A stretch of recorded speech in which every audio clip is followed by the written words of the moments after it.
He had everything a person could want. And the day he let it all go, he found something no one could take away. Buddha. Most people know the name. But what they don't know is what he actually discovered. Because it wasn't about religion. It wasn't about meditation. It wasn't about becoming some perfect, enlightened being. It was about one simple truth that most people spend their entire lives running from. The reason you're suffering right now isn't because of what's happening to you. It's because you're holding on too tight. So, let's go back. About 2,500 years ago, northern India, there's a young prince named Siddhartha, and he has everything. Literal palaces, servants, the best food, the best clothes, beautiful wife, healthy son, power, wealth, security. His father made sure he never saw anything ugly, never experienced pain, never knew that suffering existed, because his father wanted him to be happy, to stay happy, to never question anything. And for a while, it worked. Siddhartha lived in this perfect bubble. No problems, no pain, just comfort and pleasure. But here's the thing about bubbles. They always pop. One day, Siddhartha leaves the palace, and for the first time in his life, he sees reality. He sees an old man, bent over, struggling to walk. He sees a sick person, suffering. He sees a dead body being carried away, and something breaks inside him. Because, suddenly, he realizes that everything he has, everything he's holding on to, is temporary. His youth will fade. His health will fail. Everyone he loves will die, including him. All that comfort, all that security. It was an illusion. And he'd been clinging to an illusion his whole life. So he does something crazy. He walks away from the palace, from his family, from everything. And he goes searching for an answer to one question. Why do we suffer, and how do we stop? Now most people would have looked for the answer in getting more wealth, more power, more control, more security. If suffering comes from not having enough, then the solution is to get everything you need, right? But Siddhartha already had everything, and he was still empty. So he knew that wasn't the answer. Instead, he tried the opposite. He gave up everything, became a monk, practiced extreme discipline, barely ate, meditated for hours, pushed his body to the limit, because maybe suffering comes from desire, from wanting things, so if you want nothing, you won't suffer. But that didn't work either. He nearly died from starvation, and he still didn't have the answer. So he sat down under a tree, exhausted, confused, and he made a decision. He wasn't going to move until he figured it out, and that's when it hit him. The answer wasn't in having everything or having nothing. It was in letting go of the need to hold on. See, here's what he realized. We suffer because we cling. We cling to pleasure and we suffer when it ends. We cling to people and we suffer when they leave. We cling to youth and we suffer when we age. We cling to life and we suffer knowing we'll die. Everything we hold on to will eventually lose. That's guaranteed. And the tighter we hold on, the more it hurts when it's gone. So the answer isn't to get more things to hold on to, and it's not to have nothing at all. The answer is to stop clinging in the first place, to experience life without grasping at it, to enjoy things without needing them to last forever, to love people without trying to control them, to be alive without being terrified of death. That's what he called enlightenment. Not some magical state. Just freedom from clinging. Freedom from the constant need to hold on. And once he figured this out, everything changed. He wasn't controlled by his desires anymore. He wasn't destroyed by loss. He wasn't terrified of change. Because he'd let go of the need to control any of it. He said, "You only lose what you cling to." Think about that for a second. You only lose what you cling to. If you're holding something loosely, when it goes, it just goes. But if you're gripping it tight, when it's pulled away, it tears you apart. And that's what most of us are doing right now. We're clinging to relationships, to money, to status, to our plans for the future, to our idea of who we should be. And every time something doesn't go the way we want, we suffer. Not because of what happened, but because we were holding on so tight. Let me make this real. Let's say you're in a relationship, and you're terrified of losing that person, so you cling. You get jealous. You try to control them. You need constant reassurance. You make your entire happiness depend on them staying. What happens? Either they leave because the pressure is too much, or they stay and you're miserable anyway because you're always afraid. That's suffering. And it's self-inflicted. But what if you loved them without clinging?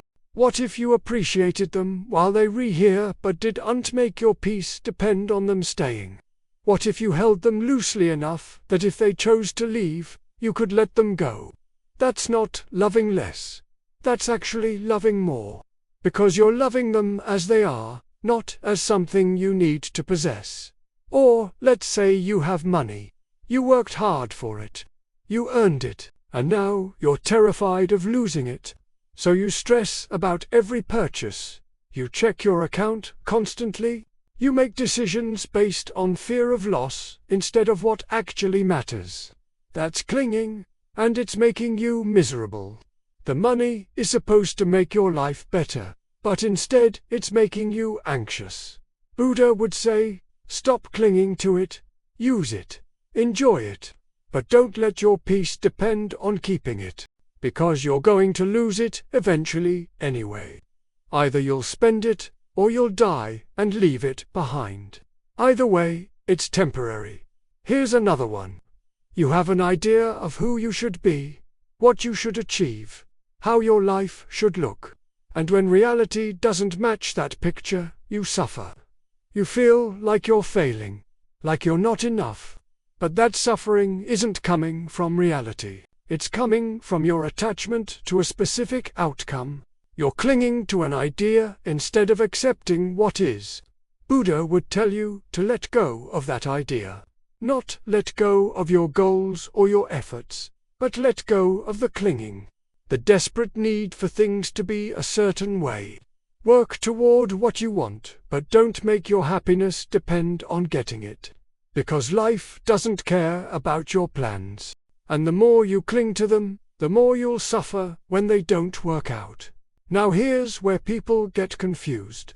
They think letting go means not caring, becoming detached, cold, indifferent. But that's not what Buddha taught. He didn't say stop loving. He didn't say stop wanting. He didn't say stop living. He said stop clinging. There's a huge difference.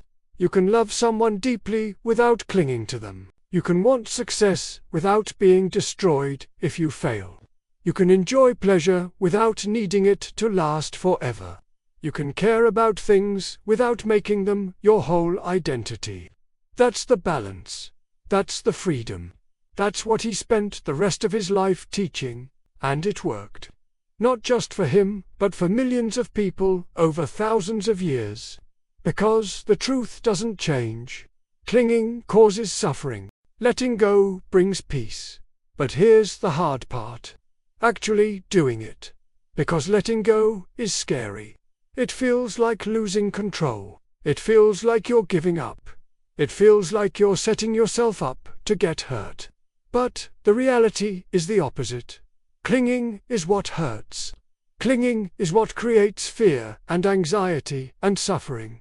Letting go is what sets you free. Think about your hand. Make a tight fist right now. Hold it as tight as you can. Feel that tension, that strain. That's clinging.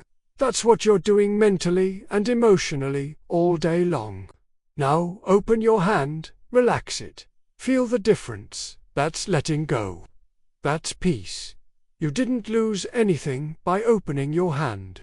You just stopped creating unnecessary tension. That's what Buddha discovered. That's what he wanted everyone to understand. Your suffering isn't because life is hard. Life is hard for everyone. Your suffering is because you're fighting reality. You're clinging to how things should be instead of accepting how things are. And the moment you let go, the moment you stop fighting, the moment you open your hand and just let life be what it is, everything gets lighter. This doesn't mean you become passive. Buddha didn't sit under a tree for the rest of his life. He taught, he traveled, he built communities, he helped people, he was active and engaged, but he wasn't attached to outcomes.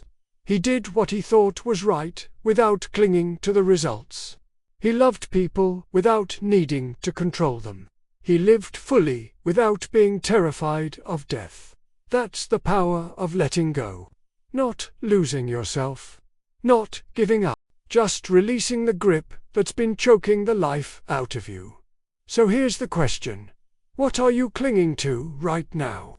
What are you holding so tight that it's causing you pain? Is it a relationship that's already over? Is it money you're afraid to lose? Is it an idea of who you should be? Is it control over things you can't actually control? Whatever it is, Buddha's message to you is simple. Let it go. Not because you don't care, but because clinging is destroying you. Experience life, love people, chase your dreams, but hold it all loosely. Appreciate what you have while you have it. And when it changes, because it will, let it go without falling apart. Because that's where real peace is. Not in having everything you want. Not in controlling everything around you. But in being okay with whatever comes. Buddha walked away from a palace to find this truth.